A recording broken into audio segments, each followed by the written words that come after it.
ఆంధ్రప్రదేశ్లో liquor scam case ప్రకంపనలు ఇంకా కొనసాగుతున్నాయి. ఈ కేసులో అరెస్టైన వైఎస్ఆర్సీపీ సీనియర్ నేత రాజంపేట ఎంపీ పెద్దిరెడ్డి మిథున్ రెడ్డికి మంజూరైన మధ్యంతర బెయిల్ గడువు ఈ రోజుతో ముగియనుంది. దీంతో ఆయన తిరిగి రాజమండ్రి సెంట్రల్ జైలుకు వెళ్లనున్నారు. ఉపరాష్ట్రపతి ఎన్నికల్లో ఓటు వేయడానికి మిథున్ రెడ్డికి 5 రోజుల మధ్యంతర బెయిల్ లభించింది. ఇప్పుడు తిరిగి ఆయన జైలుకు వెళ్లాల్సి రావడం వైఎస్ఆర్సీపీలో ఆందోళన కలిగిస్తోంది.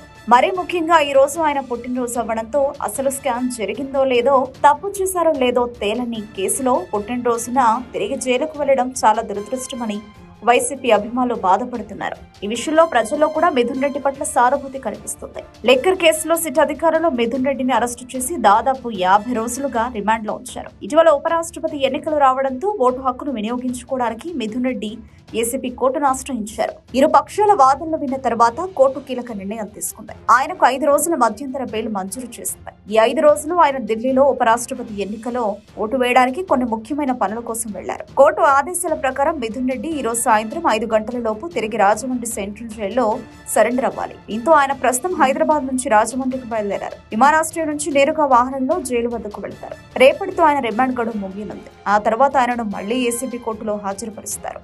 ఇప్పుడు అందరి దృష్టి Mithun Reddy regular bail petition పై ఉంది. ఈ పిటిషన్ పై ఏసీబీ కోర్టు విచారణను 12వ తేదీగా వాయిదా వేసింది. ఈ కేసులో ఇప్పటికే 3 కీలక నిందితులకు బెయిల్ లభించడం మిథున్ రెడ్డి వర్గంలో ఆశలు రేకెత్తిస్తోంది.